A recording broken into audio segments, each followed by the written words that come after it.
بے نمازی کا عذاب ہے، نماز نہ پڑھنے پر وعید ہے، عذاب ہے۔ اللہ رب العزت کی بارگاہ میں دعا ہے، التجا ہے، مجھے حق سچ بیان کرنے کی توفیق عطا فرمائے۔ حضرات ذی وقار، نماز قائم کرنے کا حکم اللہ رب العزت نے قرآن مجید فرقان حمید میں تقریباً 700 سے زائد مرتبہ ارشاد فرمایا ہے۔ رب اگر ایک دفعہ بھی کہہ دیتا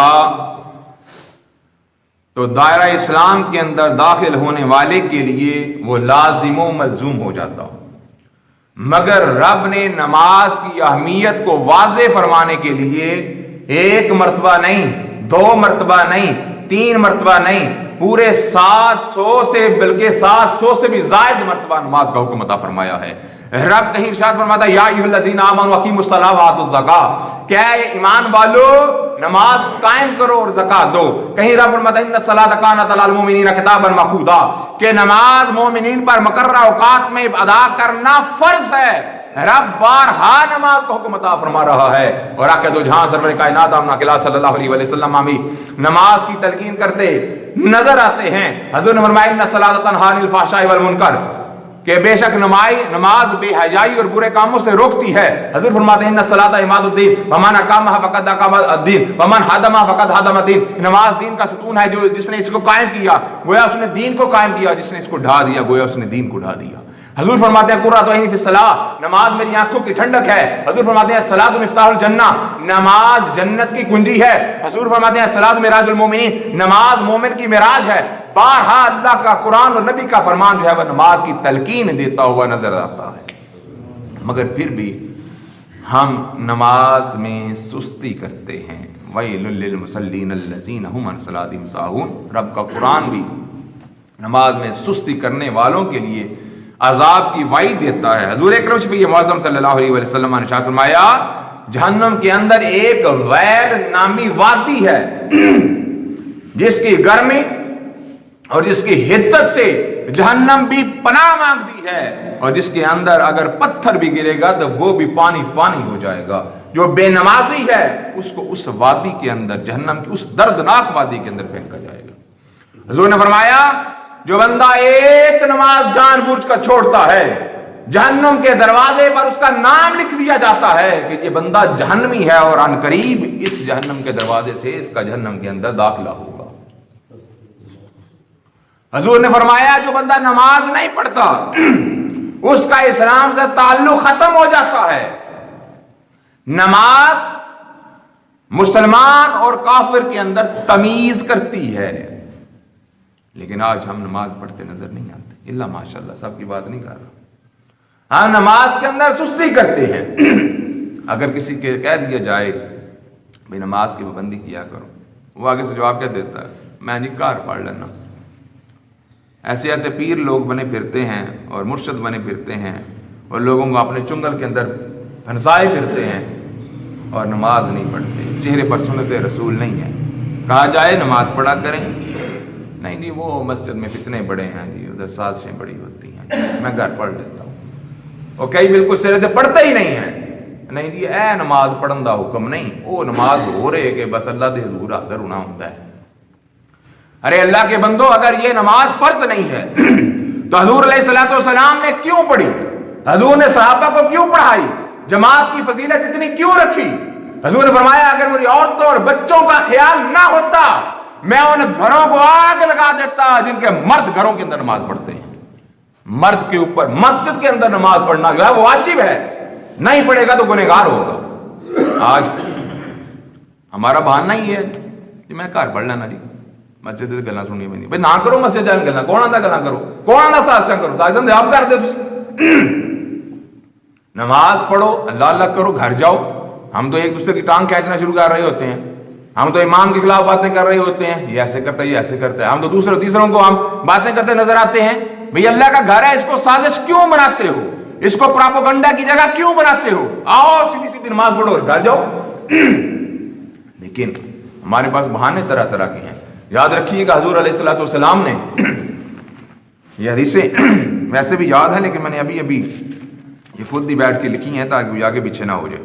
حضور علیہ الصلوۃ والسلام نے ارشاد فرمایا بے نمازی کو اللہ رب العزت 15 سزائیں دے گا، جس کے اندر 6 سزائیں جو ہیں وہ اس کو دنیا کے اندر ملیں گی، 3 سزائیں موت کے وقت ملیں گی، 3 سزائیں قبر کے اندر ملیں گی، اور 3 سزائیں قبر سے باہر نکلتے ہوئے ملیں گی۔ جو دنیا کے اندر بے نمازی کو سزائیں ملیں گی ان میں سے پہلی سزا یہ ہے کہ اللہ رب العزت اس شخص کی عمر کے اندر برکت ختم کر دے گا، رب اس کی عمر سے برکت کو اٹھا لے گا۔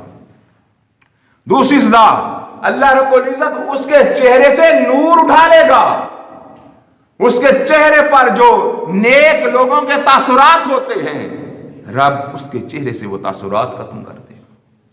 تیسری سزا، اللہ رب العزت بے نمازی کے کسی نیک عمل پر اس کو اجر نہیں دے گا۔ وہ جتنا مرضی نیک عمل کرتا رہے، وہ صدقہ و خیرات کرتا رہے، وہ دوسرے نیک عمل کرتا رہے، مگر اگر نماز نہیں پڑھتا، حضور علیہ الصلوۃ والسلام نے ارشاد فرمایا اس کو اس کے نیک اعمال کا بھی صلہ نہیں ملے گا۔ چوتھی سزا، حضور علیہ الصلوۃ والسلام نے فرمایا نیک لوگوں کی دعاؤں میں سے اس کا حصہ نکال لیا جائے گا، کہ جو نیک لوگ دعائیں کرتے ہیں وہ اس بے نمازی کے حق کے اندر قبول نہیں ہوگی۔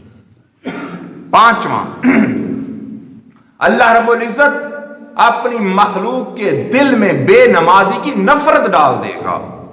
چھٹا کہ اللہ رب العزت نے ارشاد فرمایا کہ جب بھی وہ دعا کرے گا اللہ رب العزت اس کی دعا کو قبول نہیں فرمائے گا۔ 6 حضور نے فرمایا یہ 6 سزائیں اس کو دنیا کے اندر ملیں گی، اور 3 سزائیں موت کے وقت ملیں گی۔ پہلی سزا، اللہ رب العزت کے پیارے محبوب نے فرمایا کہ وہ ذلیل ہو کر مرے گا، وہ خوار ہو کر مرے گا۔ دوسری سزا، وہ بھوکا مرے گا۔ تیسری سزا، وہ مرتے وقت اس قدر پیاسا مرے گا اگر ساری دنیا اور کائنات کے دریاؤں کو اس کو پلا دیا جائے، سارے دریاؤں کا پانی پینے کے باوجود اس کی پیاس ختم نہیں ہوگی۔ اور پھر قبر کے اندر اس کو 3 سزائیں کیا ہوں گی؟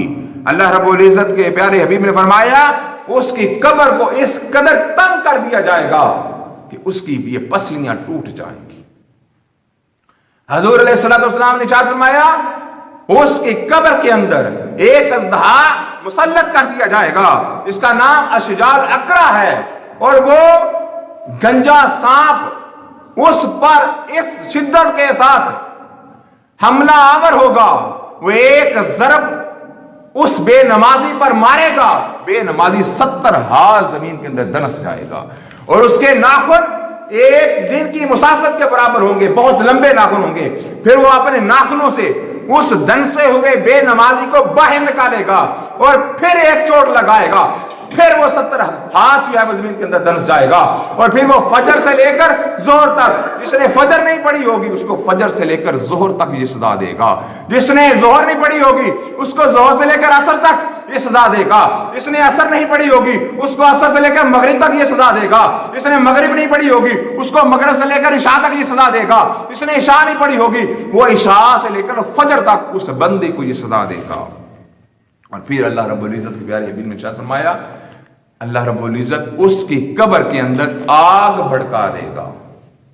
حضور علیہ الصلوۃ والسلام نے ارشاد فرمایا بے نمازی کی قبر کے اندر جہنم کی کھڑکی کو کھول دیا جائے گا، اور اس کی جو قبر ہے وہ جہنم بن جائے گی، آگ کا ایندھن بن جائے گی، آگ کا مرکز بن جائے گی، اور اس کے اندر وہ جلتا اور کڑتا رہے گا۔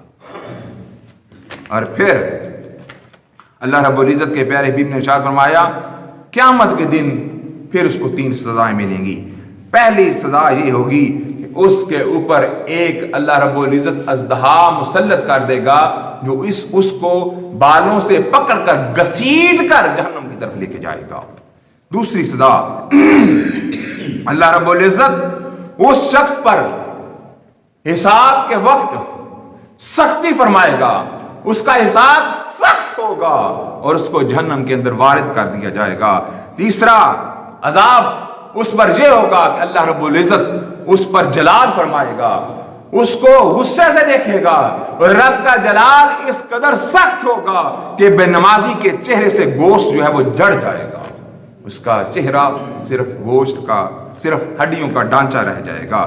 اور حضور علیہ الصلوۃ والسلام نے ارشاد فرمایا، جب کوئی بندہ جان بوجھ کر نماز قضا کرتا ہے، چھوڑ دیتا ہے، اللہ رب العزت اس کو جہنم کے اندر اس قدر سزا دے گا کہ اس کے برداشت نہیں ہوگی، اور پھر وہ چیخے گا، پکارے گا، اور جو جنتی لوگ ہوں گے وہ پوچھیں گے کہ تمہیں کس بات پر اتنا زیادہ گناہ ہو رہا ہے، کس بات پر اس قدر سزا ہو رہی ہے، کس بات پر اتنا عذاب مسلط کیا جا رہا ہے؟ وہ کہے گا کہ میں دنیا میں نماز نہیں پڑھا کرتا تھا، میں نماز کے اندر سستی کیا کرتا تھا، اور نماز کے اندر سستی کی بدولت آج اللہ رب العزت نے میرے اوپر اس شدت کا عذاب مسلط کیا ہے۔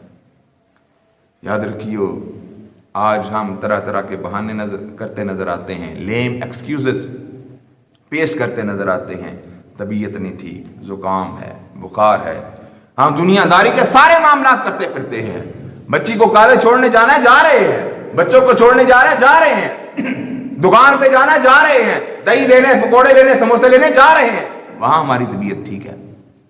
مسجد میں آنا ہے، طبیعت ٹھیک نہیں، مسجد میں آنا ہے، شامی میں تھکاوٹ ہو جاتی ہے، شام کو کوئی کام پڑ جائے، کوئی دنیاوی معاملہ ہو جائے، آدھی رات کو بھی ہم اٹھ کر جانے کے لیے تیار ہوتے ہیں، مگر چاند قدم پر موجود مسجد میں آنے کے لیے ہم تیار نہیں ہوتے۔ جس رب نے ہم پر اتنی نعمتیں کی، اتنا فضل کیا، اتنا کرام کیا، یہ جو رب نے ہمیں صحت ہی دی ہے، ہم تو اس کا ہی جو ہے وہ شکر ادا نہیں کر سکتے۔ رب نے جو ہمیں آنکھ عطا کی ہے، ہم ساری دنیا کی دولتیں لٹا دیتے، اس آنکھ کا شکر ادا نہیں کر سکتے۔ جو کہتا ہے نا میں تو غریب، میں کہتا شکر کراں، میرے کو دکان میں روٹی بھی نہیں ہے، حالات بڑے سخت نے۔ ارے اگر رب نے تجھے صحت عطا فرمائی ہے تو اس سے بڑھ کر بھی رب کی کوئی دولت نہیں ہے، رب کی کوئی نعمت نہیں ہے۔ جو بندہ صحت مند ہے، اس کے نین برین قائم ہیں، اس کا بھی اللہ رب العزت کا بے حساب شکر ادا کرنا چاہیے۔ لائن اب وہ قرآن کہتا ہے اگر شکر کرو گے تو اللہ تعالیٰ تمہاری نعمتوں میں اضافہ فرما دے گا۔ تو آج ہم نہ شکری کرتے نظر آتے ہیں، آج ہم جھوٹے بہانے بنا کر نماز کو ترک کرتے نظر آتے ہیں۔ تو خدا را نماز کی پابندی کریں، خدا را یہ بد نیتیاں چھوڑ دیں۔ ہماری اصل میں نیت کا فطور ختم نہیں ہوتا، بات اور کوئی نہیں ہوتی۔ ہمیں اللہ پر ایمان نہیں ہے، دکان بند کر دوں گا، روزی کے اندر کمی آ جائے گی۔ وعدہ کون کر رہا ہے؟ واللہ یرزق من یشاء بغیر حساب۔ اللہ کہتا ہے میں جسے چاہتا ہوں بغیر حساب کے رزق عطا فرماتا ہوں۔ رزق کاروبار پر محیط نہیں ہے، رزق جو ہے وہ اعلیٰ تعلیم پر منحصر نہیں ہے، رزق رب کے عطا، رب کے فضل، رب کے کرام اور رب کے انعام پر منحصر ہے۔ بڑے آپ نے دیکھے ہوں گے، شکل و صورت کے بھی حقیر، رنگت سیاہ، ہونٹ موٹے، ناک چپٹی، قد چھوٹے، تعلیم کے حوالے سے دیکھ لیں، انگوٹھا چاپ، نام تک نہیں لکھنا آتا، ذہن کے حوالے سے دیکھ لیں، موٹے ذہن کے، کوئی سوچ نہیں، کوئی فکر نہیں، مگر رب نے اتنا عطا کیا ہے، بڑے بڑے محلات کے اندر رہتے ہیں، بڑی بڑی گاڑیاں، land cruiser, Prado, B M W ان کے نیچے ہیں، اور بڑے بڑے حسین و جمیل اور بڑے ویل ایجوکیٹڈ، ہائیلی کوالیفائڈ لوگ، پی ایچ ڈی لوگ، ان کے پاس سائیکل بھی نہیں ہے، اور ہزاروں پی ایچ ڈی لوگ ایسے ہیں جو ان ایجوکیٹڈ لوگوں کے ساتھ اور ان ایجوکیٹڈ پرسنالٹیز کے انڈر جو ہے وہ کام کرتے نظر آ رہے ہیں۔ تو یہ جو رزق ہے یہ علم کا محتاج نہیں، یہ عقل کا محتاج نہیں، یہ شکل کا محتاج نہیں، رب جسے چاہتا ہے بغیر حساب کے رزق عطا فرماتا ہے۔ رزق کا وعدہ اللہ نے کیا ہے، تمہارے دکان بند کرنے سے تمہارے رزق کے اندر کمی نہیں آ جائے گی۔ جب کھولے رکھے گے تو سارا دن بھی کھولا رکھو، کروڑوں روپے انویسٹمنٹ کر دو، بڑی دکانیں جا کے دیکھ لے، کپڑے کی بڑی بڑی شاپس ہیں جناب، 10 15 لوگ جو امپلائیز ہیں، بڑی لائٹس ہیں، سارا کچھ ہے، لیکن کسٹمر نظر نہیں آتا۔ کہیں چھوٹی سی دکان ہوتی ہے، عام سا بندہ ہوتا ہے اور بیٹھا ہوتا ہے اور رش ختم نہیں ہوتا۔ کیا ہے؟ رزق کا ذمہ اللہ نے لیا ہے۔ تو کوشش کریں نماز کے اندر سستی نہ کریں، نماز کا بڑا سخت عذاب ہے۔ حضور علیہ السلام نے ارشاد فرمایا بروز محشر جب حساب کتاب شروع ہوگا، سب سے پہلا جو حساب ہوگا وہ نماز کا حساب ہوگا۔ جس کی نماز اچھی نکل آئے گی اللہ رب العزت اس پر نرمی فرمائے گا، اس کے باقی معاملات کے اندر اللہ رب العزت اپنی رحمت فرما کر اس کو جنت کا حقدار فرما دے گا۔ حضور علیہ السلام اپنے صحابہ کے ساتھ گزر رہے تھے، رستے میں ایک نہر آئی۔ حضور علیہ السلام نے ارشاد فرمایا صحابہ اگر کوئی بندہ اس نہر میں روزانہ 5 مرتبہ غسل کرے تو کیا اس کے جسم پر کوئی میل کچیل باقی رہ جاتی ہے؟ صحابہ کہنے لگے یا رسول اللہ صلی اللہ علیہ وسلم جو بندہ 5 دفعہ غسل کرے کیسے ممکن ہے کہ اس کے جسم پر کوئی میل کچیل باقی رہ جائے؟ حضور علیہ السلام نے ارشاد فرمایا جو بندہ پنجگانہ نماز پڑھتا ہے وہ گناہوں سے اسی طرح پاک اور صاف ہو جاتا ہے۔ پھر حضور علیہ السلام نے ایک موقع پر موسم خزاں تھا، ایک درخت کو پکڑا، اس کے تنے کو ہلایا، اس کے پتے جھڑ کر زمین پر آ گئے۔ حضور علیہ السلام نے ارشاد فرمایا صحابہ جو نماز کی پابندی کرنے والا ہوتا ہے اسی طرح اس کے گناہ جھڑ جایا کرتے ہیں۔ جو بندہ وضو کرتا ہے حضور نے فرمایا وضو کرنے سے بندے کے صغیرہ گناہ کو معاف کر دیا جاتا ہے۔ تو بڑی فضیلت ہے۔